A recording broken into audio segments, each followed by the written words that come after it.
Le 23 mars 1967, une famille entière s'est volatilisée dans le quartier Saint-Cyprien de Toulouse. Henri et Marguerite Leclerc, avec leurs 3 enfants, ont simplement cessé d'exister du jour au lendemain. Leur boulangerie, le cœur battant de la rue des Amidonniers depuis 15 ans, est restée fermée ce matin-là. La pâte préparée attendait toujours sur le plan de travail. Le four était encore tiède. Les clients réguliers ont frappé à la porte, surpris, puis inquiets, puis terrifiés. Aucune trace de lutte, aucun signe de départ précipité. Les vêtements dans les armoires, l'argent dans le tiroir-caisse, les photos de famille sur les murs. Tout était là, sauf eux. La police a fouillé chaque centimètre de la maison attenante à la boulangerie. Les voisins ont été interrogés pendant des semaines. Des plongeurs ont exploré la Garonne. Des chiens ont reniflé les berges du canal. Rien. Pendant 27 ans, le mystère est resté entier. Puis, en 1994, des ouvriers démolissant un vieil entrepôt abandonné à Blagnac ont découvert quelque chose qui allait tout changer. Caché derrière une double paroi, dans un espace si étroit qu'on se demande comment il a pu y être placé, se trouvait un journal intime. Les pages jaunies portèrent l'écriture soignée de Marguerite Leclerc.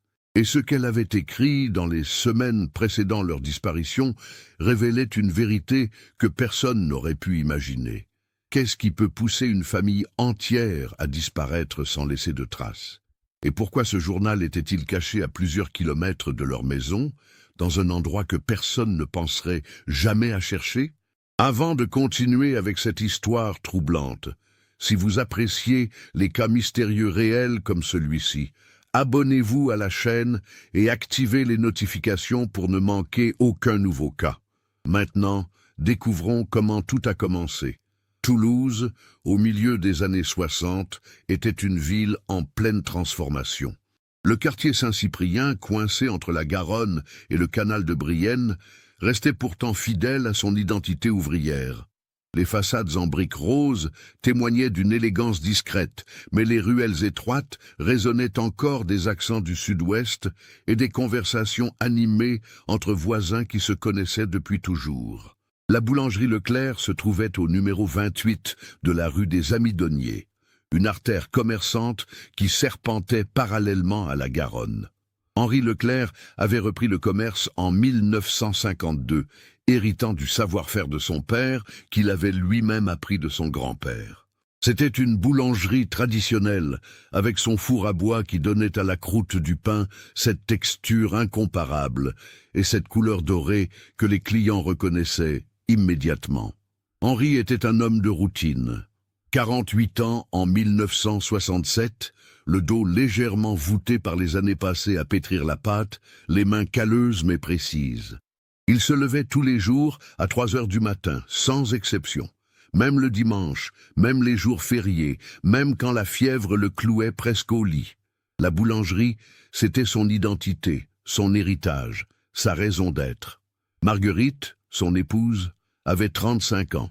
Elle s'occupait de la boutique, servait les clients avec ce sourire qui semblait toujours sincère, même les jours difficiles. Les voisins la décrivaient comme une femme discrète mais chaleureuse, qui connaissait les prénoms de tous les enfants du quartier et gardait toujours quelques bonbons dans la poche de son tablier. Elle portait ses cheveux châtains relevés en chignon, pratiques pour le travail, et ses yeux noisettes reflétaient une intelligence vive que certains trouvaient surprenante pour une simple boulangère. Les 3 enfants Leclerc représentaient l'avenir de la famille. Antoine, 14 ans, était l'aîné. Grand pour son âge, il commençait déjà à aider son père au fournil les matins avant l'école. Il fréquentait le lycée Saint-Cernin et ses professeurs notaient son sérieux, sa ponctualité irréprochable. Certains camarades le trouvaient trop réservé, presque distant, mais personne ne pouvait nier sa gentillesse naturelle. Sophie, 11 ans, était l'opposé de son frère. Bavarde, curieuse, elle remplissait la maison de rires et de questions incessantes. Elle adorait dessiner et couvrait les marges de ses cahiers de croquis, représentant la boutique, les clients, son chat Minou. Sa maîtresse, Madame Ferrand, gardait précieusement certains de ses dessins, impressionnée par le talent précoce de l'enfant. Le petit Julien, 7 ans, était le chouchou de tous.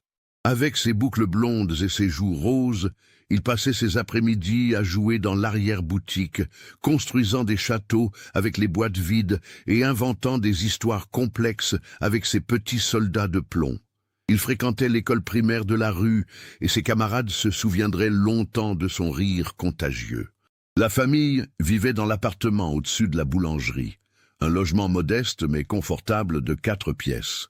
Les fenêtres donnaient sur la rue d'un côté et sur une petite cour intérieure de l'autre.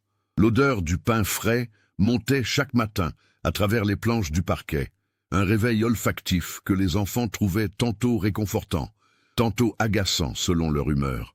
Dans le quartier, les Leclerc étaient appréciés. Ils participaient aux événements locaux, assistaient à la messe le dimanche à l'église Saint-Nicolas, saluaient poliment tous leurs voisins. Henri était membre de la confrérie des boulangers de Toulouse et respectait scrupuleusement les traditions du métier. Marguerite aidait occasionnellement à organiser les kermesses de l'école. Il semblait incarner la stabilité même, l'image d'une famille française modèle de cette époque. Pourtant, derrière cette façade de normalité, des fissures commençaient à apparaître. Des fissures que personne ne remarquait vraiment, parce qu'on ne cherche pas les problèmes chez ceux qui sourient toujours. Monsieur Gasque, le boucher du coin, se souviendrait plus tard que Henri avait semblé particulièrement fatigué ces derniers mois. Madame Blanc, la mercière, mentionnerait que Marguerite avait acheté moins de tissus qu'à l'habitude, comme si elle économisait. Mais, sur le moment, personne n'y avait prêté attention. La vie suivait son cours dans le quartier Saint-Cyprien. Les enfants jouaient dans les ruelles après l'école. Les femmes faisaient leurs courses le matin, panier au bras. Les hommes s'arrêtaient au café pour boire un coup après le travail. Et la boulangerie Leclerc continuait de servir son pain quotidien, comme elle l'avait toujours fait, sans que personne ne soupçonne que tout était sur le point de basculer. Le 22 mars 1967 était un mercredi, un jour ordinaire, gris et frais comme le sont souvent les fins d'hiver à Toulouse. Le vent soufflait depuis le sud-ouest, apportant avec lui cette humidité caractéristique qui s'infiltre jusqu'aux os. Henri s'était levé à 3 heures du matin comme toujours. Madame Vidal, une voisine insomniaque qui habitait l'immeuble d'en face, avait vu la lumière s'allumer dans le fournil. Elle confirmerait plus tard aux enquêteurs avoir entendu les bruits familiers de la préparation du pain, le raclement de la pelle contre le four, le claquement métallique de la porte du fournil qui s'ouvrait et se fermait. À 6h30, la boulangerie avait ouvert ses portes. Marguerite était déjà derrière le comptoir, comme chaque jour. Les premiers clients se souvenaient parfaitement de ce matin-là. Madame Dupré, professeure à la retraite, était arrivée à 6h45 pour acheter 2 baguettes et des croissants. Elle avait trouvé Marguerite un peu pâle, peut-être, mais souriante comme d'habitude. Elles avaient échangé quelques mots sur le temps, sur la santé de Madame Dupré qui souffrait de rhumatisme. Monsieur Arnaud, facteur, était passé à 7h10. Il avait acheté un pain de campagne et un chausson aux pommes. Henri était sorti du fournil à ce moment-là, couvert de farine, et avait échangé quelques plaisanteries avec le facteur. Monsieur Arnaud se rappellerait que Henri semblait normal, peut-être un peu distrait, mais rien d'inquiétant. Les enfants étaient descendus prendre leur petit déjeuner vers 7h30. Plusieurs voisins les avaient vus dans la boutique. Antoine portait son uniforme du lycée, Sophie son cartable rouge qu'elle adorait, Julien serrait contre lui son cahier de dessin. Ils avaient mangé rapidement, comme tous les matins, et étaient partis pour l'école. Antoine avait déposé Sophie et Julien à l'école primaire à 8h moins 10, puis avait continué vers le lycée. La directrice de l'école primaire, Madame Morel, se souvenait avoir vu les 2 plus jeunes Leclerc entrer dans la cour de récréation. Sophie avait rejoint son groupe d'amis. Julien avait couru vers les balançoires. Tout était parfaitement normal. Au lycée, Antoine avait assisté à tous ses cours. Son professeur de mathématiques, M. Fabre, noterait dans son témoignage que le garçon avait été particulièrement concentré ce jour-là, même s'il semblait préoccupé. À la pause de midi, Antoine avait mangé à la cantine avec ses camarades habituels. Puis, il était retourné en cours l'après-midi. À la boulangerie, l'activité s'était déroulée normalement. Le flux de clients avait été constant toute la matinée. Marguerite servait avec son efficacité habituelle. Henri travaillait au fournil. Vers 11 heures, Marguerite avait reçu la visite de Madame Fontaine, une amie de longue date, qui tenait une épicerie 3 rues plus loin. Elles avaient discuté une quinzaine de minutes. Madame Fontaine raconterait plus tard que Marguerite lui avait paru un peu fatiguée, mais elle a dit que c'était juste le changement de saison. L'après-midi s'était écoulé plus calmement, comme toujours. Les clients se faisaient plus rares après 14 heures. Henri était remonté à l'appartement vers 15 heures pour se reposer un peu, une habitude qu'il avait prise ces derniers mois. Marguerite était restée à la boutique, rangeant, nettoyant, préparant les commandes du lendemain. Sophie et Julien étaient sortis de l'école à 16h30. Plusieurs témoins les avaient vus rentrer ensemble vers la boulangerie, Sophie tenant la main de son petit frère. Ils étaient entrés par la porte de la boutique, avaient salué leur mère, puis étaient montés faire leurs devoirs à l'appartement. Des détails banals, des gestes quotidiens qui prendraient une importance capitale quelques heures plus tard. Antoine était rentré du lycée vers 17h15. Monsieur Barthes, le cordonnier voisin, l'avait vu entrer dans la boulangerie. C'était le dernier témoignage certain concernant un membre de la famille Leclerc. À 18h, la boulangerie avait fermé ses portes. Marguerite avait baissé le rideau métallique, comme chaque soir. Madame Vidal, la voisine d'en face, avait vu les lumières s'éteindre au rez-de-chaussée et s'allumer à l'étage. Tout semblait suivre la routine habituelle. Vers 19h, la lumière était toujours allumée à l'appartement. Des ombres passaient derrière les rideaux. Monsieur Gasque, le boucher qui fermait son commerce à 7h, avait jeté un coup d'œil machinal vers les fenêtres des Leclerc. Rien d'inhabituel. Entre 20h et 22h, plusieurs voisins avaient remarqué que l'appartement était illuminé. Mais personne n'y avait prêté une attention particulière. Les Leclerc restaient souvent debout tard le soir. Henri préparait parfois des pâtes spéciales pour le lendemain. Marguerite raccommodait du linge. Les enfants finissaient leurs devoirs.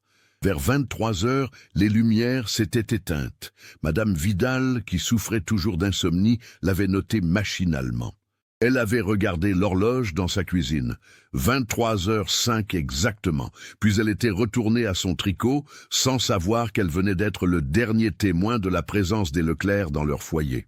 Le lendemain matin, jeudi 23 mars, à 6h30, la boulangerie n'avait pas ouvert. Les premiers clients avaient attendu devant la porte close, surpris. À 7h, l'inquiétude avait commencé à monter.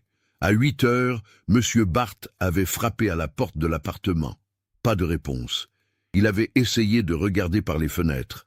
Les rideaux étaient tirés. Rien ne bougeait à l'intérieur. À 9h, après avoir contacté le propriétaire de l'immeuble, la police avait été appelée. Les agents étaient arrivés rapidement. Ils avaient de forcer la serrure de la porte d'entrée de l'appartement, située sur le côté du bâtiment, donnant sur une petite ruelle. Ce qu'ils avaient découvert à l'intérieur était à la fois banal et terriblement inquiétant. L'appartement était dans un état de propreté ordinaire. Les lits étaient faits. La vaisselle du dîner de la veille avait été lavée et rangée. Les vêtements des enfants étaient pliés sur leurs chaises. Les cartables étaient posés dans l'entrée, prêts pour l'école. Mais il n'y avait personne. Aucun signe de lutte ou de violence, aucune trace de départ précipité. Les valises étaient toujours dans le placard. Les manteaux accrochés dans l'entrée, l'argent du ménage dans le tiroir du buffet. Les papiers d'identité dans le secrétaire du salon. Au fournil, la pâte préparée, la veille, attendait toujours sur le plan de travail, maintenant sèche et craquelée. Le four était froid, mais contenait encore les cendres de la dernière fournée. Des sacs de farine étaient alignés le long du mur. Tout était en ordre, comme si Henri s'était simplement absenté quelques minutes. La famille Leclerc s'était volatilisée. 5 personnes avaient disparu d'un appartement fermé de l'intérieur, dans un quartier où tout le monde connaît tout le monde, sans que personne ne voie ou n'entende quoi que ce soit d'inhabituel. Comment était-ce possible? L'enquête avait débuté immédiatement avec toute la rigueur que la police toulousaine pouvait déployer en 1967. Le commissaire Laurent Mercier, un homme méticuleux de 52 ans avec 30 ans de carrière derrière lui, avait pris l'affaire en main personnellement. Il avait vu beaucoup de choses dans sa vie, Mais une famille entière qui disparaît sans laisser la moindre trace, c'était une première. Les premières 48 heures avaient été intenses. Les agents avaient interrogé tous les voisins, tous les commerçants de la rue, tous les clients réguliers de la boulangerie. Ils avaient fouillé l'appartement centimètre par centimètre, cherchant des indices, des lettres, des notes, n'importe quoi qui pourrait expliquer cette disparition. Ils avaient vérifié les comptes bancaires de la famille, contacté tous les membres de la famille élargie, appelé les hôpitaux et les morgues dans un rayon de 100 kilomètres. La famille de Henri ne comprenait que sa sœur, Elisabeth, qui vivait à Albi. Elle était arrivée à Toulouse le jour même de la disparition, effondrée et incrédule. Henri n'aurait jamais abandonné sa boulangerie, répétait-elle aux enquêteurs. C'était toute sa vie, et Marguerite adorait ses enfants. Il ne serait jamais parti comme ça, jamais. Les parents de Marguerite étaient décédés quelques années auparavant. Elle avait un frère, Michel Gérard, qui travaillait comme comptable à Bordeaux. Lui aussi était venu immédiatement. « Ma sœur me racontait tout », affirmait-il. S'ils avaient eu des problèmes, elle m'en aurait parlé. Quelque chose de terrible a dû se produire. Les enquêteurs avaient ratissé les berges de la Garonne avec des équipes de plongeurs. Ils avaient exploré les anciennes carrières abandonnées aux alentours de la ville. Des chiens policiers avaient reniflé les environs pendant des jours. Des avis de recherche avaient été diffusés dans toute la région, puis dans toute la France. Les photos de la famille Leclerc étaient apparues dans les journaux locaux, puis nationaux. Les théories s'étaient multipliées rapidement. Certains pensaient à un enlèvement, mais il n'y avait eu aucune demande de rançon. D'autres évoquaient une fuite volontaire, mais pourquoi laisser tout derrière eux? L'argent, les documents, les affaires personnelles? Et surtout, comment auraient-ils pu partir sans que personne ne les voie? La piste criminelle était explorée méthodiquement. Henri avait-il des ennemis, des dettes cachées? La comptabilité de la boulangerie avait été épluchée par des experts. Tout était en ordre, pas de dettes importantes, pas de transactions suspectes. Un commerce modeste mais rentable, qui permettait à la famille de vivre correctement sans plus. Marguerite avait-elle une liaison? L'hypothèse avait été examinée, mais aucun élément ne venait l'étayer. Les voisins décrivaient un couple uni, sans disputes apparentes. Ils étaient discrets, disait Madame Blanc, la mercière, mais ils semblaient s'entendre bien. Je ne les ai jamais entendus se disputer même une fois. Les enfants étaient-ils victimes de maltraitance? Les instituteurs avaient été interrogés longuement. Tous décrivaient Antoine, Sophie et Julien comme des enfants équilibrés, polis, bien élevés. Aucun signe de violence ou de négligence. Sophie dessinait souvent sa famille dans ses cahiers, toujours avec des sourires et des couleurs vives. Les dessins avaient été analysés par un psychologue qui n'y avait décelé aucun signe de détresse. Au fil des semaines, puis des mois, l'enquête piétinait. Les pistes menaient à des impasses. Les témoignages se contredisaient parfois sur des détails mineurs, mais convergeaient tous vers la même conclusion troublante. Tout semblait normal jusqu'à ce mercredi soir. Et ensuite, plus rien. Le quartier Saint-Cyprien changeait lentement sous le poids de ce mystère.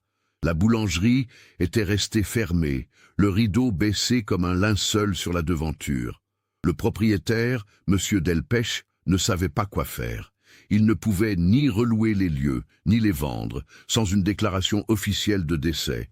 Et 7 ans devaient s'écouler avant qu'une telle déclaration puisse être envisagée. Les clients réguliers avaient dû trouver une autre boulangerie.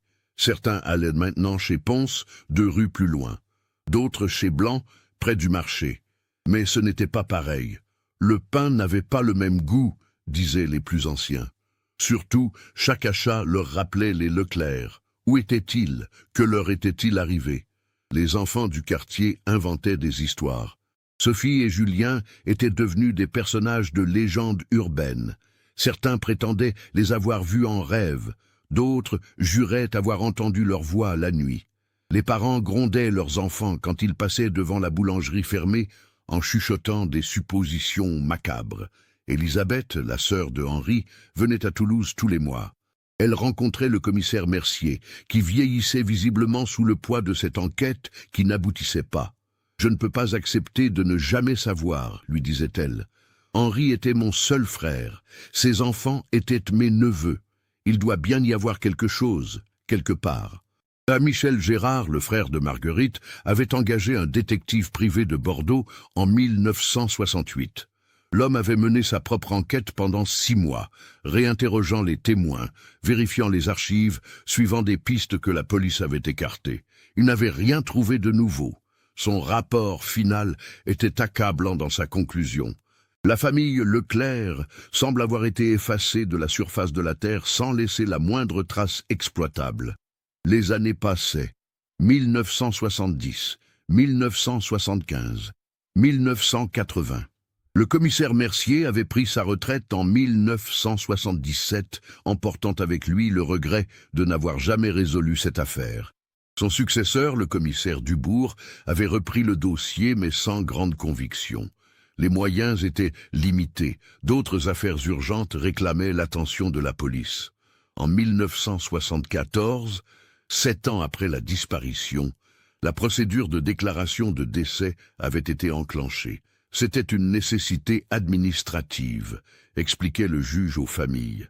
Cela ne signifiait pas que l'enquête était close, simplement que légalement, il fallait régulariser la situation. Élisabeth et Michel avaient signé les papiers en pleurant, avec l'impression de trahir leurs proches disparus. La boulangerie avait finalement été vidée et relouée en 1975 à un jeune couple qui y avait ouvert un magasin de vêtements. Les nouveaux locataires racontaient qu'ils avaient parfois l'impression d'entendre des bruits la nuit, comme si quelqu'un pétrissait de la pâte à l'étage du dessous. Mais c'était probablement leur imagination, nourrie par les histoires que tout le monde connaissait dans le quartier. L'appartement au-dessus avait été loué à un étudiant en médecine en 1978. Il y était resté 2 ans avant de partir, incapable de supporter l'atmosphère pesante du lieu. « Ce n'est pas que j'y crois aux fantômes », expliquait-il. « Mais savoir que 5 personnes ont disparu de cet appartement, c'est perturbant. On se pose des questions tout le temps. » Le mystère était devenu une partie de l'identité du quartier Saint-Cyprien. Les anciens le racontaient aux nouveaux arrivants. Les journalistes locaux y revenaient régulièrement, surtout lors des anniversaires de la disparition. En 1987, 20 ans après les faits, la Dépêche du Midi avait publié un long article rétrospectif. Le journaliste avait réinterrogé les témoins encore vivants, retrouvé les anciens élèves de Antoine et Sophie, parlé avec les commerçants qui avaient remplacé ceux de l'époque. Tous disaient la même chose. Les Leclerc étaient une famille ordinaire. Rien ne laissait présager une tragédie, et c'était précisément cela qui rendait l'affaire si troublante. Si une famille aussi normale pouvait disparaître sans explication, qu'est-ce que cela disait sur la fragilité de l'existence, sur la minceur du vernis de normalité qui recouvre toutes nos vies? Élisabeth était décédée en 1989, à 63 ans, d'un cancer. Selon ses proches, elle n'avait jamais vraiment surmonté la disparition de son frère. Elle parlait souvent de Henri, se demandant à voix haute où il pouvait bien être, s'il était encore vivant quelque part, s'il pensait encore à elle. Michel Gérard, lui, continuait de vivre à Bordeaux. Il avait maintenant 62 ans en 1994. Il ne venait plus à Toulouse aussi souvent qu'avant, mais il n'avait jamais cessé de penser à sa sœur et à ses neveux. Dans son bureau, il gardait une photo de la famille Leclerc, prise lors d'un pique-nique au bord de la Garonne en 1966. Marguerite souriait, tenant Julien sur ses genoux. Henri était debout derrière eux, une main posée sur l'épaule d'Antoine. Sophie faisait une grimace comique à l'objectif. Cette photo était tout ce qui restait de leur présence dans le monde. Cette image figée d'un moment de bonheur ordinaire avant que tout ne bascule dans l'inexplicable. Et pendant 27 ans, personne n'avait pu expliquer ce qui était arrivé à cette famille de boulangers de Toulouse. Mais tout allait changer en avril 1994, quand des ouvriers d'une entreprise de démolition commenceraient à abattre les murs d'un vieil entrepôt abandonné à Blagnac, à 8 kilomètres du centre de Toulouse. L'entrepôt de la rue Didier-Dorat à Blagnac était un vestige du passé industriel de la banlieue toulousaine. Construit en 1938, Il avait servi successivement de stockage pour une entreprise textile, puis pour un importateur de machines agricoles, avant d'être abandonné au milieu des années 80. Le bâtiment en briques rouges s'était lentement délabré, ses fenêtres brisées par les vandales, sa toiture rongée par les infiltrations d'eau. En 1994, la municipalité de Blagnac avait décidé de réhabiliter tout le secteur. Un programme de rénovation urbaine prévoyait la destruction des vieux bâtiments industriels et la construction de logements modernes. L'entrepôt de la rue Didier-Dora figurait parmi les premières structures à démolir. L'entreprise Castel Démolition avait remporté le contrat. Le lundi 18 avril 1994, une équipe de 5 ouvriers s'était présentée sur le site pour commencer les travaux. Le chef d'équipe, Robert Sanchez, 47 ans, avait 25 ans d'expérience dans la démolition. Il connaissait son métier et savait que ces vieux bâtiments réservaient parfois des surprises. Les premières journées s'étaient déroulées normalement. Les ouvriers avaient commencé par démonter les éléments métalliques récupérables, les conduites en cuivre, les structures en fer. Le mercredi 20 avril, ils avaient attaqué les cloisons intérieures du bâtiment. C'était Karim Messaoudi, un jeune ouvrier de 24 ans, qui avait fait la découverte. Il travaillait sur le mur nord du premier étage, utilisant une masse pour briser la maçonnerie. Vers 11 heures du matin, alors qu'il frappait une section qui sonnait creux, tout un panneau de briques s'était effondré, révélant un espace vide derrière. « Robert, viens voir ça !» avait crié Karim. Robert s'était approché, intrigué. Les murs doubles n'étaient pas inhabituels dans ces vieux bâtiments, mais celui-ci semblait avoir été créé intentionnellement. L'espace entre les deux parois ne faisait qu'une trentaine de centimètres de large, juste assez pour glisser quelque chose à l'intérieur. Et il y avait effectivement quelque chose. Karim avait éclairé l'intérieur avec sa lampe torche. Au fond de la cavité, posé sur une petite étagère de fortune faite de planches, se trouvait un objet rectangulaire enveloppé dans un tissu cireux. L'emballage était couvert de poussière et de toiles d'araignée. « C'est quoi ce truc ?» avait demandé Karim. Robert s'était penché pour mieux voir. « Aucune idée, mais on ne touche à rien. Il faut prévenir la police. » Les ouvriers avaient respecté la consigne. À midi, un agent de la police municipale de Blagnac était arrivé sur place. Après avoir examiné la situation, il avait contacté la police judiciaire de Toulouse. L'affaire semblait suffisamment inhabituelle pour mériter l'attention des enquêteurs. L'inspecteur Jacques Villeneuve était arrivé en début d'après-midi. Âgé de 38 ans, il travaillait à la PJ depuis 10 ans et avait vu son lot d'objets cachés dans des murs lors de démolitions. Généralement, c'étaient de vieux billets de banque sans valeur, des objets volés, parfois des armes.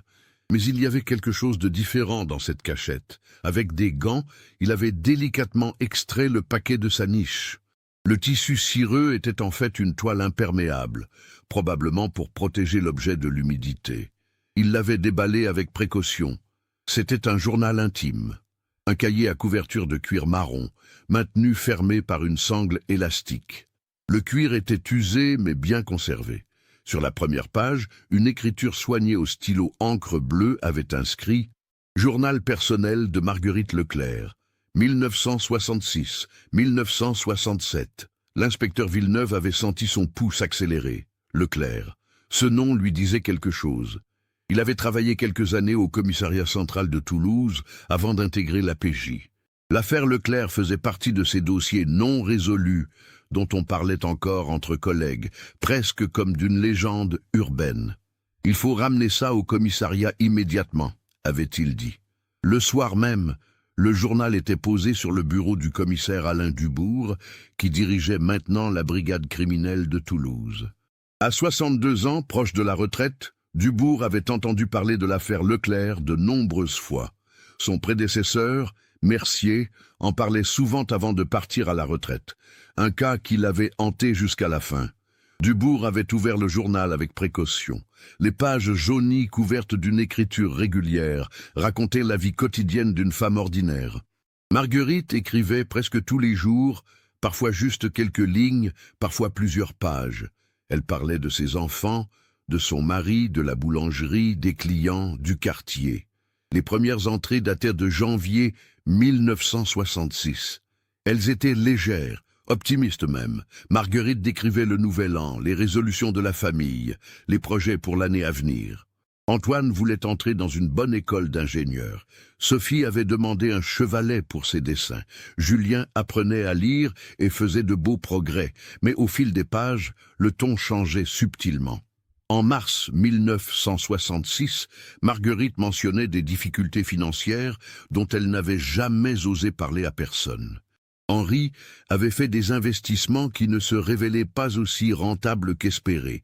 Il avait acheté un nouveau four plus moderne à crédit, mais les remboursements pesaient lourd sur le budget familial. En juin 1966, l'inquiétude de Marguerite était plus palpable. Henri ne dort presque plus. Il se lève encore plus tôt qu'avant, travaille comme un forcené, mais les dettes s'accumulent. Nous avons reçu une lettre de la banque aujourd'hui. Il menace de saisir la boulangerie si nous ne remboursons pas les arriérés avant la fin de l'année. Dubourg lisait avec une concentration intense. Pourquoi cette information n'était-elle jamais ressortie lors de l'enquête initiale? Il fit appeler l'inspecteur qui s'était occupé de vérifier les finances des Leclerc en 1967. Les comptes étaient en ordre, confirmait le rapport. Aucune dette significative. Mais Marguerite écrivait clairement le contraire dans son journal. Quelque chose ne collait pas, à moins que Dubourg sentit un frisson le parcourir. À moins que quelqu'un ait arrangé les comptes après la disparition pour qu'ils paraissent normaux. Il continua de lire. En septembre 1966, Marguerite mentionnait une rencontre étrange. Un homme est venu à la boulangerie aujourd'hui. Il connaissait Henri, mais je ne l'avais jamais vu. Ils ont parlé dans le fournil pendant près d'1 heure. Quand je lui ai demandé qui c'était, Henri a changé de sujet. Il avait l'air soulagé, mais aussi inquiet. Je ne comprends pas. En novembre 1966, une nouvelle entrée. Henri a dit qu'il avait trouvé une solution à nos problèmes. Il ne veut pas me dire de quoi il s'agit, juste que je dois lui faire confiance. Il a l'air presque excité, comme un enfant. Mais quelque chose dans ses yeux me fait peur. Les dernières pages du journal étaient les plus troublantes. En janvier 1967, Marguerite écrivait « Nous avons eu une réunion hier soir, tous les 5. Henri a expliqué son plan. J'ai d'abord refusé. C'est impossible, trop dangereux, trop cruel pour les enfants. Mais Henri dit que c'est la seule façon. Antoine était d'accord, Sophie pleurait. Julien ne comprenait pas vraiment. Mon Dieu, que faisons-nous ? La dernière entrée datait du 20 mars 1967, 2 jours avant la disparition. L'écriture était tremblante, presque illisible par endroits. C'est décidé, demain soir nous partons. Demain. J'ai caché ce journal ici, dans l'endroit qu'il m'a montré, là où personne ne pourra jamais le trouver. Je ne sais pas si c'est la bonne décision. Je sais seulement que nous n'avons plus le choix. Henri dit que dans quelques années, quand la dette sera prescrite, quand tout sera oublié, nous pourrons peut-être revenir, ou peut-être pas. Peut-être que Marguerite Leclerc cessera d'exister après-demain. Peut-être que nous deviendrons quelqu'un d'autre, quelque part ailleurs. Les enfants sont si jeunes. Ils oublieront, ils s'adapteront. C'est ce que je me répète pour ne pas devenir folle. Mon Dieu, pardonnez-moi, pardonnez-nous. Le commissaire Dubourg referma le journal lentement. Ses mains tremblaient légèrement. Après 27 ans, l'affaire Leclerc venait de basculer dans une direction que personne n'avait anticipée. Ils n'avaient pas été assassinés, ils n'avaient pas été enlevés. Ils étaient partis volontairement. Mais pourquoi? Et surtout, où étaient-ils maintenant?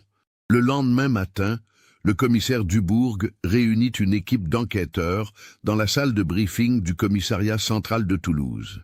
Sur le tableau blanc, il avait affiché des photocopies des pages les plus importantes du journal de Marguerite. Les visages des policiers présents reflétaient le même mélange d'excitation et d'incrédulité. « Après 27 ans, nous avons enfin une piste concrète, » commença Dubourg. « Mais nous devons procéder méthodiquement. Ce journal soulève autant de questions qu'il apporte de réponses. » L'inspecteur Villeneuve, qui avait découvert le journal, prit la parole. La première question évidente, comment ce journal s'est-il retrouvé dans cet entrepôt de Blagnac? Marguerite mentionne qu'elle l'a caché dans l'endroit qu'il m'a montré. Qui est il, Henri, quelqu'un d'autre? Une jeune inspectrice, Christine Ferrand, 32 ans, spécialiste des affaires financières, leva la main. J'ai commencé à creuser les finances de la boulangerie. L'enquête de 1967 était superficielle. Ils ont vérifié les comptes bancaires principaux, mais pas les transactions des mois précédant la disparition. Je demande l'accès aux archives bancaires complètes. Accordé, dit Dubourg. Qu'est-ce que tu espères trouver? Si Henri avait vraiment des dettes importantes, il y aura des traces, crédits, emprunts, peut-être des transactions avec des prêteurs privés. Dans les années 60, les petits commerçants avaient parfois recours à des sources de financement peu orthodoxes. Dubourg hocha la tête. L'homme mystérieux mentionné dans le journal de septembre 1966. Quelqu'un qui connaissait Henri. Il faut identifier cette personne. L'inspecteur Paul Garnier, 54 ans, vétéran de la criminelle, intervint. Dans les années 60, à Toulouse, si tu avais des dettes et que les banques ne te prêtaient plus, tu allais voir qui? Les Corses. Ils contrôlaient une bonne partie du prêt clandestin dans le sud-ouest. Tu penses que Henri Leclerc était mêlé au milieu? Demanda Villeneuve, sceptique. Je dis juste qu'un boulanger désespéré avec une famille à nourrir et des dettes qui s'accumulent, il aurait pu faire des choix regrettables. Dubourg réfléchit un instant. Paul, contacte tes sources. Discrètement, vérifie s'il existe des archives, des témoignages sur des prêteurs actifs dans le quartier Saint-Cyprien en 1966. Il se tourna vers Christine. Combien de temps pour les archives bancaires? 2 à 3 jours minimum. Les banques n'aiment pas déterrer des dossiers aussi vieux. Mais la pression. Nous avons attendu 27 ans, mais maintenant que nous avons une piste, chaque jour compte. L'équipe se dispersa, chacun avec ses missions. Dubourg resta seul dans la salle, relisant le journal pour la 3e fois. Il y avait quelque chose qui le perturbait dans les dernières entrées. Le ton de Marguerite. Cette résignation mêlée de peur. Demain soir, nous partons. Partir où? Comment? Une famille de 5 personnes ne disparaît pas sans préparation. Il fallait de l'argent, des documents peut-être, une destination. Et surtout, il fallait de l'aide. On ne fait pas disparaître 5 personnes tout seul. 3 jours plus tard, Christine Ferrand frappa à la porte du bureau de Dubourg. Elle tenait une épaisse liasse de documents. « J'ai les archives », annonça-t-elle, l'excitation perceptible dans sa voix. Et c'est pire que ce que je pensais. Elle étala les documents sur le bureau. En 1965, Henri Leclerc a emprunté 15 000 francs à la Banque de Toulouse pour acheter un nouveau four et moderniser la boulangerie. Les remboursements étaient de 300 francs par mois. Au début, tout allait bien. Elle pointa une série de relevés. Mais regardez ici, à partir de mars 1966, les paiements deviennent irréguliers. 1 mois sur 2, puis 1 mois sur 3. En juillet, la banque envoie une première mise en demeure. Le journal de Marguerite mentionne une lettre de la banque en juin, nota Dubourg. Exactement, mais ce n'est pas tout. Christine sortit un autre document. En août 1966, Henri contracte un second emprunt. Mais pas auprès de la banque. C'est un prêt privé de 10 000 francs avec un taux d'intérêt de 20%, un taux usuraire. Qui est le prêteur? Une société appelée Sofinance. J'ai fait des recherches. C'était une coquille vide enregistrée à Marseille, qui a disparu des registres du commerce en 1969, typique des structures utilisées par le milieu pour blanchir de l'argent. Dubourg siffla doucement. Donc Henri devait de l'argent à des gens dangereux. Ça devient encore plus intéressant. Christine sortit un 3e document. Le 22 février 1967, 1 mois avant la disparition, le compte bancaire de Henri Leclerc reçoit un virement de 30 000 francs. Origine, une société d'import-export basée à Lyon. 30 000 francs, c'était une fortune à l'époque. Assez pour rembourser toutes ses dettes et recommencer ailleurs, confirma Christine. Mais voici le plus étrange. 2 jours après avoir reçu cet argent, Henri retire la totalité en liquide. 30 000 francs en billets, puis plus rien. Le compte reste dormant jusqu'à sa clôture en 1974. Dubourg se leva et commença à faire les 100 pas. Donc quelqu'un a payé Henri pour qu'il disparaisse, ou pour qu'il fasse quelque chose. Mais quoi? Paul Garnier entra à ce moment, l'air grave. « J'ai peut-être un début de réponse. J'ai parlé à un ancien de la mondaine qui était en poste à Toulouse dans les années 60. Il se souvient de rumeurs concernant un réseau d'évasion. »« D'évasion ?» répéta Dubourg. « Des gens qui voulaient disparaître. Témoins gênants dans des affaires de corruption, fraudeurs recherchés par le fisc, maris qui voulaient échapper à leurs obligations familiales. Il existait des réseaux qui, moyennant finance, organisaient des disparitions complètes. Nouveaux papiers, nouvelle identité, nouveau départ dans un autre pays. Tu penses que les Leclerc ont utilisé un tel réseau?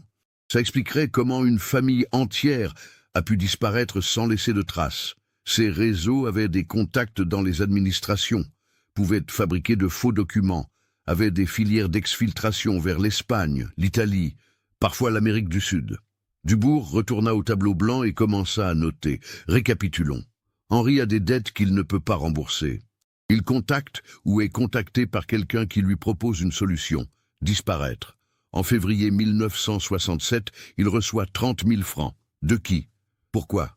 Peut-être qu'il a accepté de faire quelque chose pour ce réseau, suggéra Villeneuve. Un service en échange de son évasion. Quel genre de service vaut 30 000 francs? Demanda Christine. Le silence s'installa dans la pièce. Chacun imaginait les possibilités, toutes plus sombres les unes que les autres. Il faut identifier cette société d'import-export de Lyon, décida finalement Dubourg, et retrouver les responsables de Sofinance. Même si l'entreprise a été dissoute, les hommes derrière sont peut-être toujours en vie. Pendant les jours suivants, l'enquête s'intensifia. Christine éplucha les archives de la société lyonnaise. Paul interrogea ses contacts dans les milieux interlopes. Villeneuve retourna à l'entrepôt de Blagnac pour l'examiner plus en détail. C'est lui qui fit la découverte suivante. En explorant la cachette où le journal avait été trouvé, il remarqua quelque chose que les ouvriers de démolition avaient manqué. Des initiales gravées dans la brique au fond de la cavité. HL plus MG, 1967. Henri Leclerc et Marguerite Gérard, son nom de jeune fille. Ils étaient venus ici ensemble. Cet endroit avait une signification pour eux. Villeneuve contacta immédiatement Michel Gérard, le frère de Marguerite, maintenant âgé de 62 ans et toujours à Bordeaux. La conversation fut émouvante. Michel n'avait pas entendu parler de sa sœur depuis 27 ans.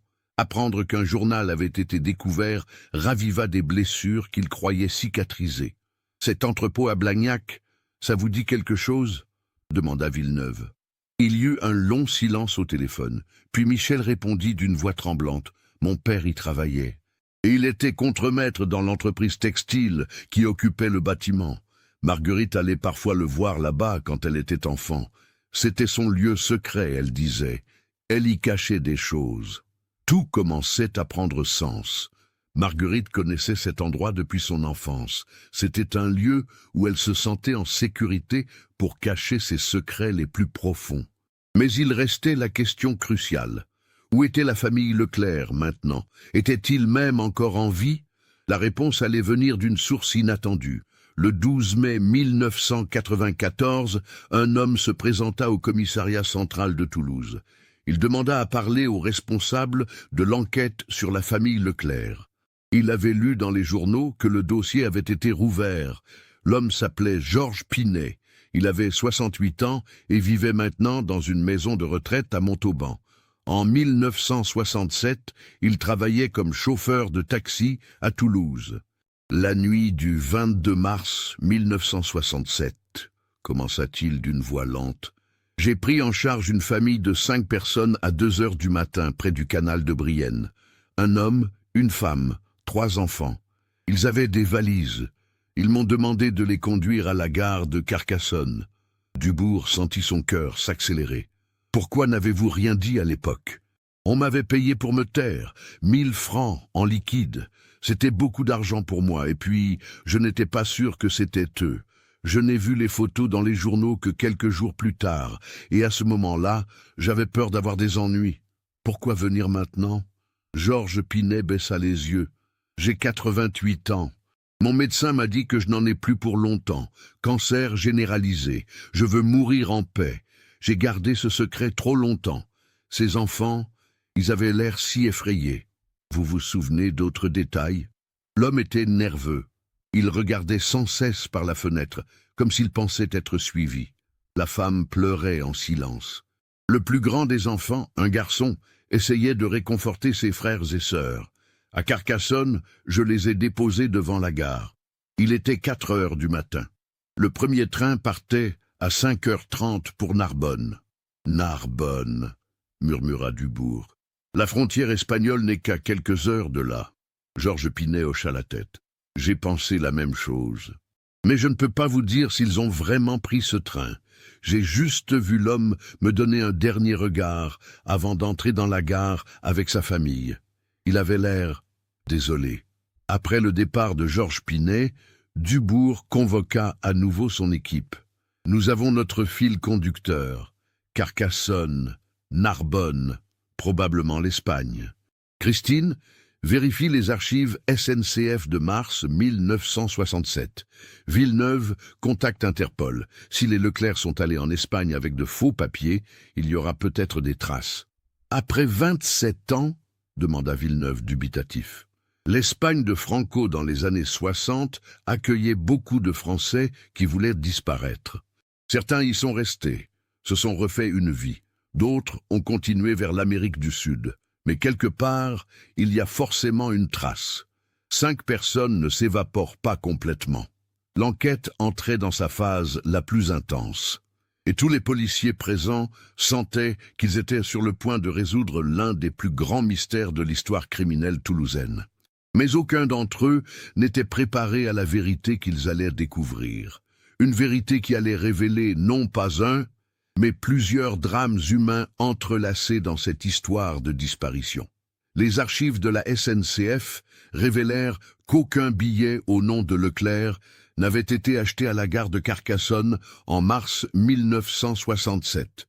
Mais Christine Ferrand, avec sa minutie habituelle, découvrit quelque chose d'intéressant. Le 23 mars, à 5h32 du matin, 5 billets avaient été achetés en liquide pour Narbonne, sous le nom de Durand.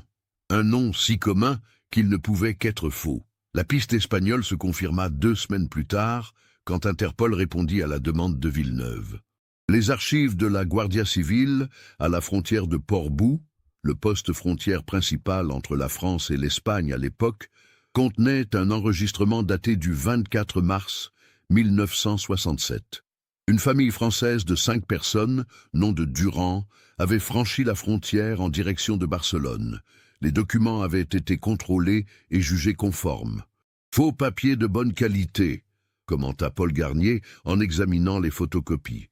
Le réseau derrière ça était professionnel. Probablement basé à Marseille, avec des connexions en Espagne. Dubourg fit un rapide calcul. Du 22 mars au soir, au 24 mars, ils ont pris leur temps. Peut-être qu'ils ont passé une nuit quelque part pour s'assurer qu'ils n'étaient pas suivis. Ou pour dire adieu à leur ancienne vie, ajouta Christine doucement. L'équipe contacta les autorités espagnoles pour obtenir plus d'informations.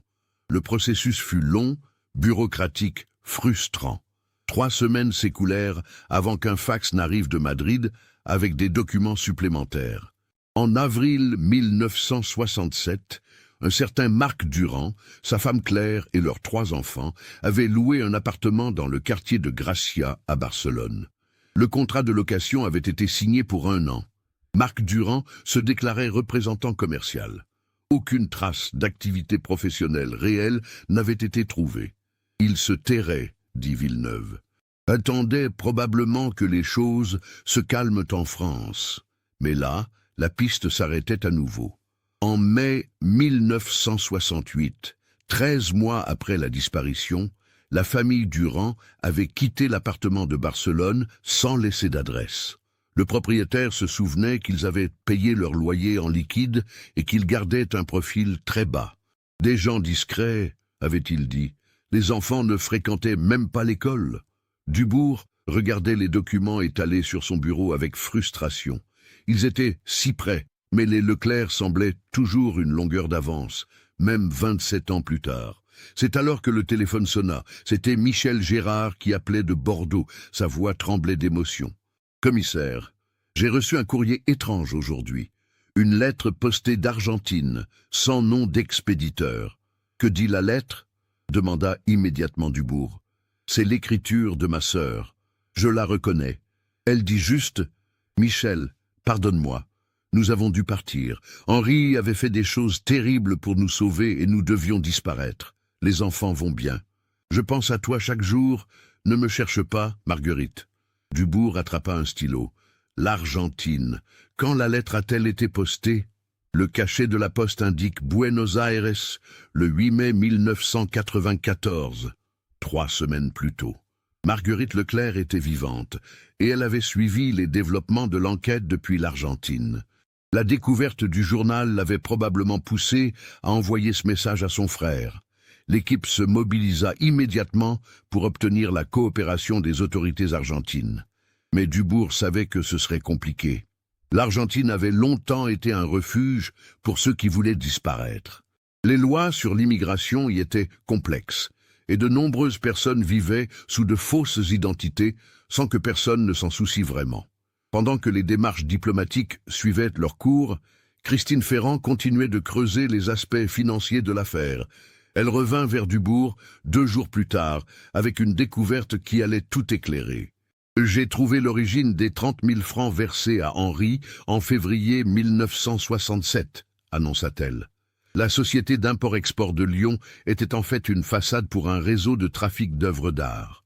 Quel rapport avec un boulanger? Demanda Dubourg. En 1966, le musée des Augustins à Toulouse a signalé le vol de plusieurs tableaux. Des œuvres mineures mais de valeur, l'enquête n'a jamais abouti. Or, regardez les dates. Elle posa un document sur le bureau. Le vol a eu lieu dans la nuit du 15 au 16 septembre 1966. Dubourg se rappela le journal de Marguerite. Septembre 1966, la visite de l'homme mystérieux qui connaissait Henri.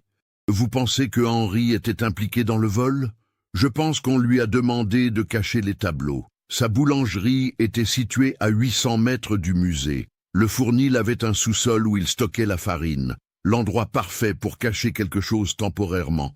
Et en échange, ils ont organisé sa disparition, compléta Dubourg. Exactement. Henri avait des dettes, il était désespéré. Quelqu'un du réseau l'a approché, lui a proposé un marché. Cache les tableaux pendant quelques mois et nous te donnons l'argent et les moyens de recommencer ailleurs. Paul Garnier, qui écoutait, intervint. Ça explique la peur de Marguerite dans son journal. Elle a compris que son mari avait fait quelque chose d'illégal. Elle savait qu'il ne pourrait jamais revenir. Dubourg appela immédiatement les archives du musée des Augustins.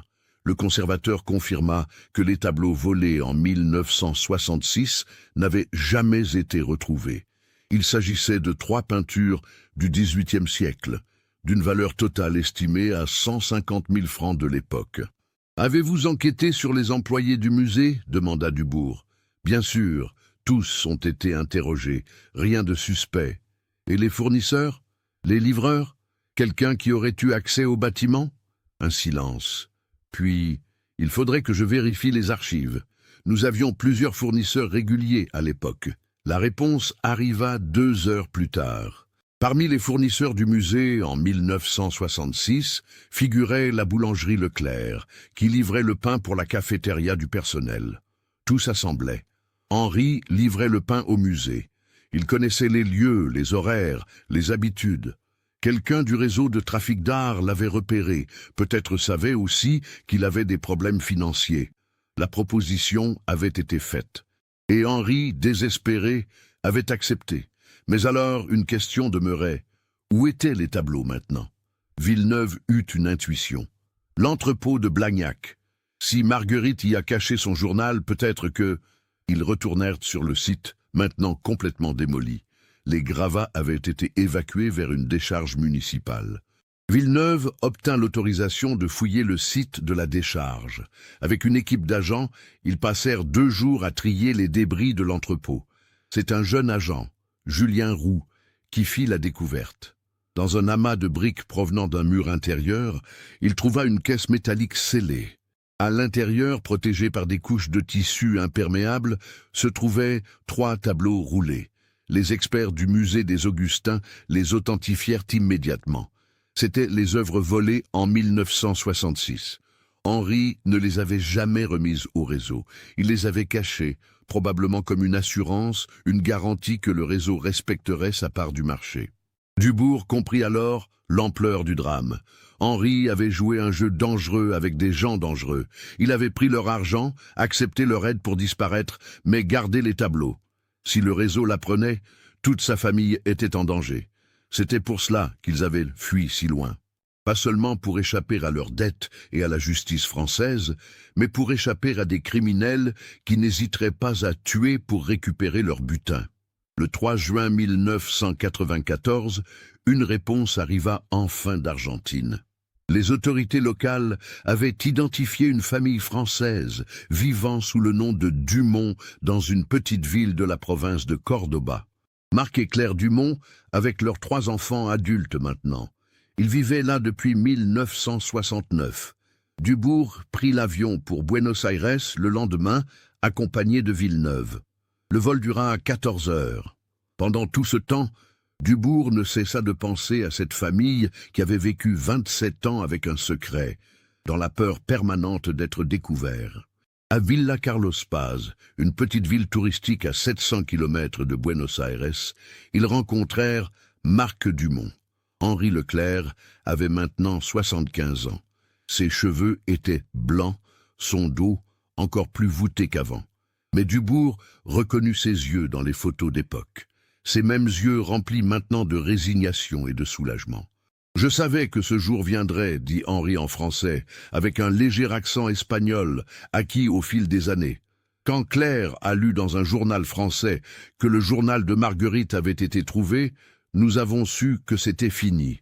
Marguerite, ou plutôt Claire, apparut à la porte. 62 ans maintenant, toujours cette intelligence vive dans le regard. Elle tenait la main d'un homme d'une 40aine d'années, Antoine. Derrière eux, une femme et un autre homme, Sophie et Julien, adultes maintenant, avec leur propre famille. Nous ne voulions pas partir, dit Marguerite d'une voix brisée. Mais Henri avait fait ce vol. Il pensait bien faire, payer nos dettes, sauver la boulangerie. Mais quand ces hommes sont venus, quand ils ont exigé qu'ils cachent les tableaux, qu'ils deviennent complices, il était trop tard pour reculer. Henri prit la parole, les larmes coulant sur ses joues. Ils m'ont dit qu'ils me feraient disparaître avec ma famille, pour toujours.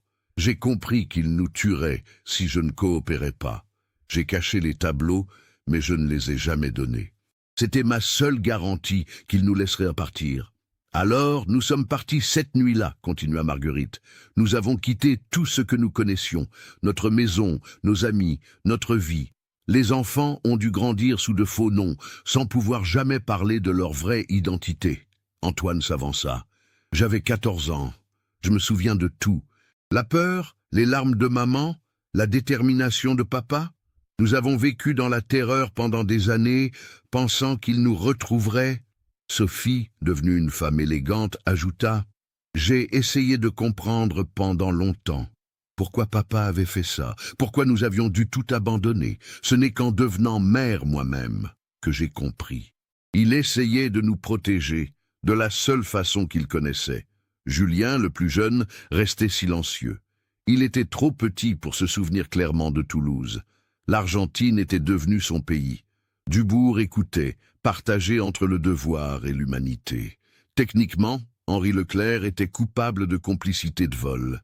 Mais après 27 ans, dans ce pays étranger, avec cette famille reconstruite malgré tout, les tableaux ont été retrouvés, finit par dire Dubourg. Le musée les a récupérés. Le réseau qui vous a menacé a été démantelé dans les années 70. Vous n'étiez plus en danger depuis longtemps. Henri baissa la tête. Nous ne le savions pas. Comment aurions-nous pu le savoir? Nous n'osions pas prendre contact avec qui que ce soit en France. Votre beau-frère, Michel, n'a jamais cessé de vous chercher, dit Villeneuve. Il sera heureux de savoir que vous êtes vivant. Marguerite se mit à pleurer. Mon frère, mon Dieu, qu'avons-nous fait? La conversation dura des heures. L'histoire complète se dévoila peu à peu, avec tous ces détails douloureux. La décision terrible de partir, Le voyage terrifiant vers l'Espagne, l'année passée à Barcelone, dans la peur constante, puis le départ pour l'Argentine, où Henri avait trouvé du travail dans une boulangerie locale avant d'en ouvrir une à son compte quelques années plus tard. Les enfants avaient grandi, s'étaient mariés, avaient eu leurs propres enfants. Antoine était devenu ingénieur, Sophie professeur d'art, Julien médecin. Ils avaient construit des vies, malgré le poids du secret qui pesait toujours sur eux. « Qu'allez-vous faire maintenant » demanda finalement Henri. Dubourg regarda cet homme âgé, cette famille qui avait payé un prix terrible pour une erreur commise dans un moment de désespoir. « Je dois faire mon rapport », dit-il lentement. « Les faits seront exposés, mais je mentionnerai aussi les circonstances, la contrainte sous laquelle vous avez agi, les 27 ans vécus en exil. Je crois que le procureur prendra tout cela en considération. Ce n'était pas à lui de juger, c'était à la justice. Mais il savait au fond de lui que cette famille avait déjà été suffisamment punie. Le retour à Toulouse fut chargé d'émotions contradictoires. Dubourg portait avec lui le poids d'une vérité qui allait bouleverser bien des gens. Il avait résolu le mystère de la disparition de la famille Leclerc, mais la réponse n'apportait pas la satisfaction qu'il avait imaginée. Juste une profonde tristesse pour toutes ces vies brisées par une série de choix désespérés.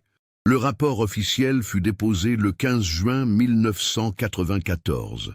Il détaillait toute l'affaire, les dettes de Henri, l'implication dans le vol des tableaux, la fuite organisée par le réseau criminel, les 27 années d'exil en Argentine.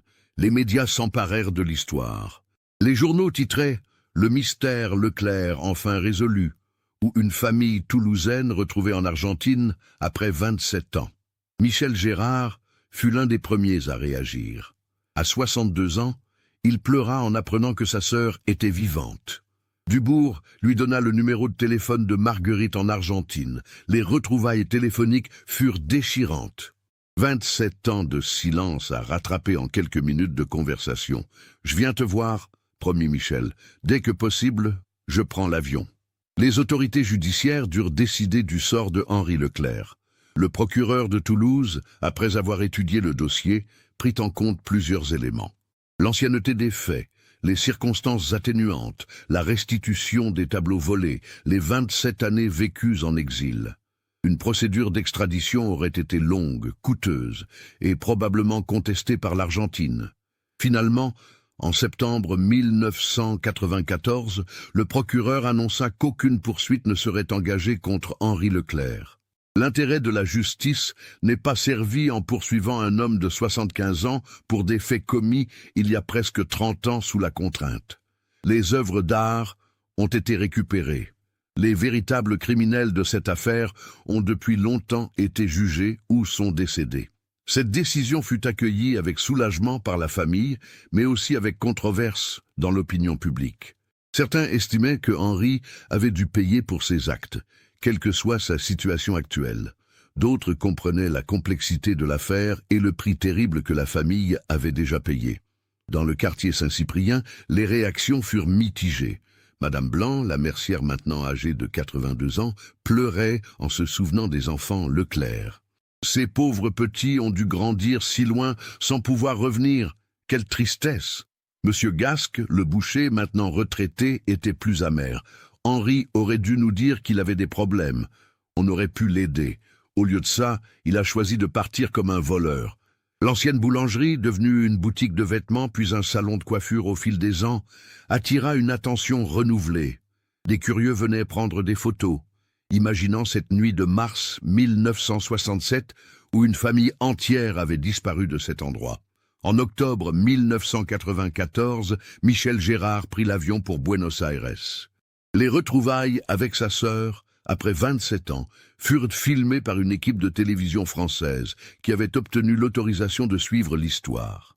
Les images montraient deux personnes âgées, s'étreignant longuement, pleurant toutes les larmes de leur corps, incapables de parler tant l'émotion était forte. Michel passa 2 semaines en Argentine avec sa sœur et ses neveux. Il apprit à connaître les adultes qu'ils étaient devenus, rencontra leurs conjoints, ses petits-neveux et nièces. C'était étrange et merveilleux à la fois de découvrir cette famille qui avaient grandi dans l'ombre, portant un secret qui les avait façonnés de manière indélébile. Antoine est devenu exactement comme Henri, confia Marguerite à Michel un soir. Travailleur, sérieux, avec ce même poids sur les épaules. Il n'a jamais vraiment pardonné à son père d'avoir fait ce choix. Sophie a mieux géré. Elle dit que nous avons tous fait ce que nous pouvions avec les cartes que la vie nous avait distribuées. Julien ne se souvient presque pas de la France. Pour lui, l'histoire de Toulouse est presque comme une légende. « Et toi ?» demanda Michel. « Comment as-tu vécu avec ce secret pendant toutes ces années ?» Marguerite regarda par la fenêtre, vers les montagnes de Cordoba, qui avaient été son horizon pendant un quart de siècle. Les premières années furent les plus difficiles. Chaque fois que je voyais un Français, je paniquais. Je pensais que c'était eux, le réseau, venu nous retrouver. Puis, progressivement, j'ai appris à vivre avec. À construire une nouvelle vie, tout en gardant l'ancienne au fond de mon cœur. Mon journal était ma façon de ne pas oublier qui j'étais vraiment. Pourquoi ne jamais l'avoir envoyé? Pourquoi attendre 27 ans? Parce que je ne voulais pas mettre les enfants en danger. Tant que nous pensions que le réseau pouvait nous retrouver, parler aurait été trop risqué. Quand j'ai lu dans le journal que mon journal avait été découvert, j'ai su qu'il était temps. Le secret allait de toute façon être révélé. Alors, j'ai écrit à mon frère. En France, le commissaire Dubourg préparait sa retraite. L'affaire Leclerc serait le point culminant de sa carrière. Il avait résolu un mystère qui avait hanté Toulouse pendant près de 3 décennies. Mais la satisfaction était mitigée. Il avait découvert la vérité, oui, mais à quel prix pour tous les impliqués? « Vous avez fait votre travail ?» lui dit le préfet lors d'une cérémonie de reconnaissance. « Vous avez apporté des réponses à une famille qui n'en avait pas. » Mais Dubourg savait que les réponses n'effaçaient pas la douleur. Michel Gérard avait retrouvé sa sœur, certes, mais il avait aussi perdu 27 ans de sa vie avec elle. Antoine, Sophie et Julien avaient grandi avec l'ombre d'un secret qui les avait empêchés de vivre pleinement leur enfance. Henri et Marguerite avaient passé presque 3 décennies dans la peur, incapables de revenir dans leur pays, de revoir leur famille, de simplement être eux-mêmes. En décembre 1994, le musée des Augustins organisa une exposition spéciale présentant les 3 tableaux retrouvés. L'événement attira une foule importante, beaucoup venant autant pour l'histoire derrière les œuvres que pour les œuvres elles-mêmes. Le conservateur du musée prononça un discours lors du vernissage. Ces tableaux représentent plus que de l'art. Ils sont le témoin d'une histoire humaine complexe, où la peur, le désespoir et l'amour familial se sont entremêlés pour créer une tragédie qui n'aurait jamais dû avoir lieu. Regardez ces œuvres et rappelez-vous que derrière chaque objet, il y a toujours des vies humaines. La famille Leclerc ne revint jamais vivre en France. L'Argentine était devenue leur véritable foyer. Mais en janvier 1995, Henri et Marguerite firent un voyage à Toulouse, leur première visite en 28 ans. Ils marchèrent dans les rues de Saint-Cyprien, maintenant si différentes et pourtant toujours reconnaissables. Ils s'arrêtèrent devant leur ancienne boulangerie, regardant la vitrine du salon de coiffure qui l'avait remplacée. « Tout a changé », murmura Henri. « Mais pas tout », répondit Marguerite en pointant l'église Saint-Nicolas toujours là, témoin silencieux de tant de vies qui avaient traversé le quartier. Ils visitèrent le cimetière où les parents de Marguerite étaient enterrés. Ils déposèrent des fleurs et restèrent longtemps silencieux devant les tombes. Tant d'absence, tant de deuil non fait. Élisabeth, la sœur de Henri, était décédée 5 ans plus tôt. Il ne pourrait jamais lui demander pardon pour ces années perdues. C'était peut-être la douleur la plus vive, savoir que certaines réparations étaient désormais impossibles. Le dernier jour de leur séjour, ils rencontrèrent le commissaire Dubourg dans un café près de la Garonne. La conversation fut étonnamment facile. Dubourg ne portait pas de jugement. Il écoutait, posait des questions, essayait de comprendre. « Vous savez ce qui est le plus dur ?» dit Henri à un moment. « Ce n'est pas d'avoir volé ces tableaux, ce n'est pas d'avoir fui, c'est d'avoir fait vivre à mes enfants une vie de mensonge. Antoine ne m'a jamais vraiment pardonné. Comment pourrais-je lui en vouloir ?» Dubourg hocha la tête. « Vous avez fait ce que vous pensiez être le mieux dans une situation impossible. Était-ce le mieux ?» demanda Marguerite. Nous ne le saurons jamais. Peut-être que si Henri était allé voir la police dès le début, s'il avait tout avoué, les choses auraient été différentes. Peut-être, concéda Dubourg, ou peut-être que le réseau vous aurait tué pour vous faire taire. On ne peut pas refaire l'histoire. En retournant en Argentine, Henri et Marguerite emportèrent avec eux une forme de paix. Non pas une résolution complète, certaines blessures ne guérissent jamais vraiment, mais une acceptation. Ils avaient survécu. Leur famille était intacte. C'était déjà beaucoup. L'histoire de la famille Leclerc devint un cas d'étude dans les écoles de police. Elle illustrait la complexité des affaires de personnes disparues, la nécessité de ne jamais abandonner, l'importance de vérifier chaque détail même des décennies plus tard. Le journal de Marguerite fut conservé dans les archives de la police comme pièce historique. Les années passèrent. Henri Leclerc décéda en 2002 à l'âge de 83 ans dans sa maison de Villa Carlos Paz, entouré de sa famille. Marguerite lui survécut jusqu'en 2009. À sa demande, ses cendres furent partagées, une partie enterrée en Argentine près de Henri, une partie dispersée dans la Garonne par Michel, son frère, lors d'une cérémonie discrète à Toulouse. Michel Gérard mourut en 2012.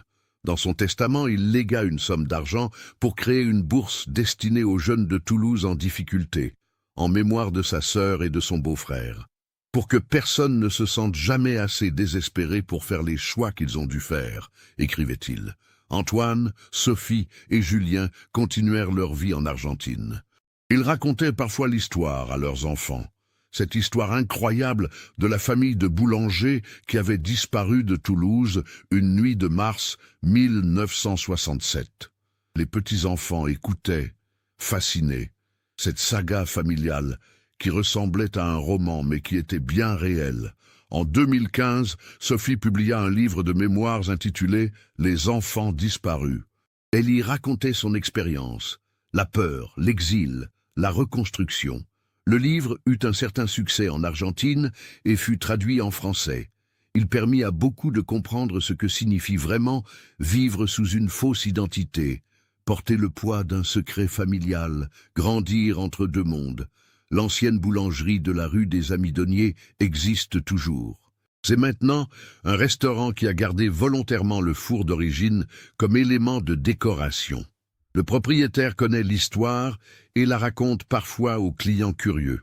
Une petite plaque discrète sur le mur extérieur rappelle « Ici se trouvait la boulangerie Leclerc, 1952-1967 ». Le quartier Saint-Cyprien a continué d'évoluer, de se transformer, comme tous les quartiers vivants. De nouvelles familles s'y sont installées, de nouvelles histoires s'y écrivent chaque jour.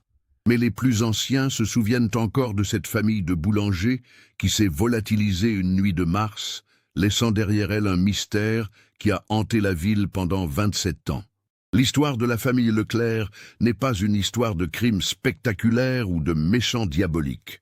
C'est une histoire terriblement humaine, de choix impossibles, de conséquences imprévues, de sacrifices et de survie.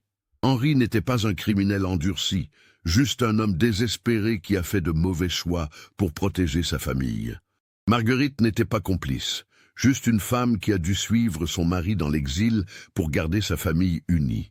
Les enfants n'ont rien fait de mal, mais ont payé le prix des erreurs de leurs parents. Cette affaire nous rappelle que derrière chaque disparition, il y a des vies complexes, des décisions difficiles, des circonstances qui échappent souvent à notre compréhension immédiate. Elle nous enseigne aussi que la vérité, même révélée après des décennies, a son importance.